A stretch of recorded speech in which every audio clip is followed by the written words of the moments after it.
नमस्कार फ्रेंड्स, मो लिपि आपको स्वागत करुच्ची मोर ओडिया यूट्यूब चैनल लिपि होम किचन रे।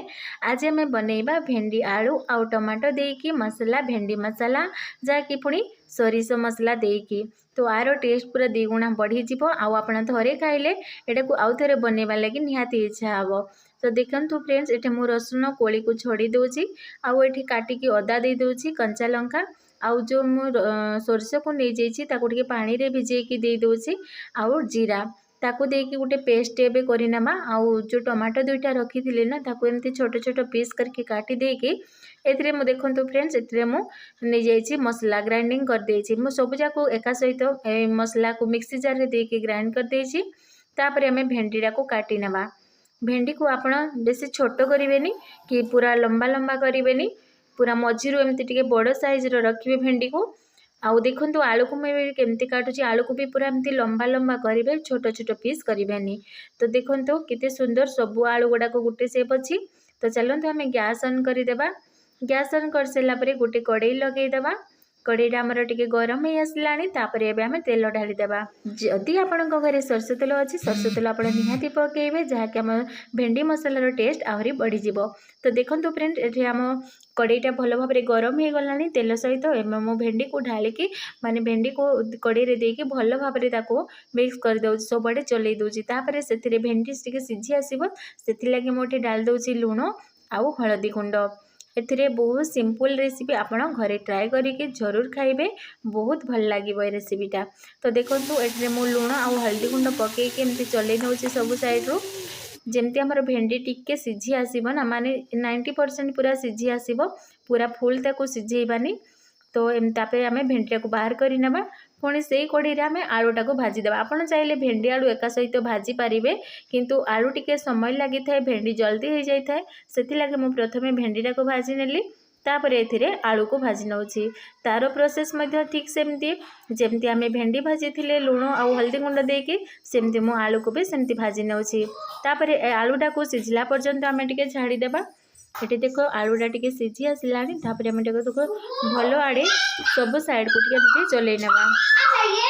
एमती चलई चलई मझे 2-3 थर घोड़ाणी ढांकी चलई नबा, जेमती आलूटा आमर पूरा सिझी आसलानी। आप देखुथिबे ये आलू सिझिबा लगी पूरा मिनिमम 6-7 मिनिट लगी थाए। मोटे लो फ्लेम रे पूरा देइथिली। देखंतु फ्रेंड्स, आलू सिझी आसी गलानी। आमे आलूटा को भी बाहर करि नबा। तापर आमे सेई कड़ाई रे ढाली देबा तेल। तेल आमर पूरा भल भाव में 2-3 चामच खंडे देदेबा, कहीं आमर मसलाटी पूरा सिझिबो। तापर एबे पंचफुटण पकई दउची। पंचफुटण टिके फुटी आसला परे आमे जो काटी रखिथिले पियाज ताकू म एबे ढाली दउची। सो फ्रेंड्स देखंतु फुटण आ पियाज भल भाव में टिके चलई नेबे, जेमती पियाजटा टिके हेई आसीबो ना कलर चेंज।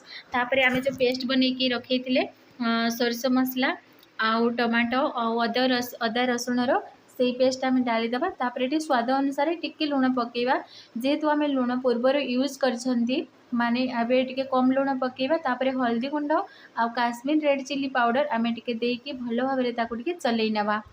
चलैकी एमती आपण पूरा कंटिन्यू टिके टिके चलाउथिबे, जेमती मसला टिके पूरा सिझी आसीबो। सेथि लागि पूरा गैस को लो फ्लेम रे रखिबे। तो देखंतु फ्रेंड्स, पूरा मस्त कलर पूरा चेंज हो जाइए। आम मसलाटा बढ़िया खुशबू आसूची, बाहर को बढ़िया बास्ना आसूची। तो से लगी आम पूरा यही स्टेज आम टे छाड़ीदेवा मसला को फुटवा लगी। एमती मसलार पानी अंशटा टिके सुखी आसलानी। ताकू एबे टिके करी पाउडर पकई दउची, करी मसला पाउडर पकई आम भल भाव में ताकू टिके चलई नेबा सब साइड रे। तो देखंतु फ्रेंड्स, ये मसला पूरा सिझी आसलानी। आउ तापर यही स्टेज रे आम कौन करवा न, जो भाजिकी रखी भेंडी आउ आलू ताकू आम यही स्टेज रे पकई देवा। ध्यान रखिए सब बेले जिते बड़े मसलाटा सिझिबो से टाइम रे ही भेंडी आउ आलूटा को पकेबे। देखो तो प्रथम ये भेंडी को मैं ढाली दउची आ तापर आलू को दुईटा जाक एमती डालिकी भल भाव में ताकू टिके चलई नेबे। मु एमती पूरा मिक्स कर दउची दुईटा जाक भल भाव में, जेमती आम भेंडी आउ आलूटा पूरा परफेक्ट पूरा मिक्स हो सबुआड़े। से स्टेज आम कौन करवा ना अल्प टिके आम टिके पानी डालीदेवा। पानी डालीदेले कौन करवा ना, जो आमर आलूटा पकई से आलूटा पूरा मस्त ग्रेवी बनइबो। आउ जेहेतु आम टमाटर पेस्ट पकई से लगी पूरा गाढ़ा हम। तो देखंतु फ्रेंड्स, बहुत मस्त लगुच ये सब्जीटा। आउ एबे बनिकी पूरा रेडी हो गलानी। तो एबे आम कौन करवा ना आपको टिके जस्ट फुटला पर्यंत छाड़ीदेवा। आपड़ चाहिए एथिरे आउ टिके पानी भी दे पारिबे। तो मुझे रोटी सहित भात सहित साइड आइटम रे खाइबी से पानी बेसी दौनी। तो आज रेसिपी आपण मानक केमती लगिला मते कमेंट रे निहाती जणैबे, चैनल को सब्सक्राइब कर देबे।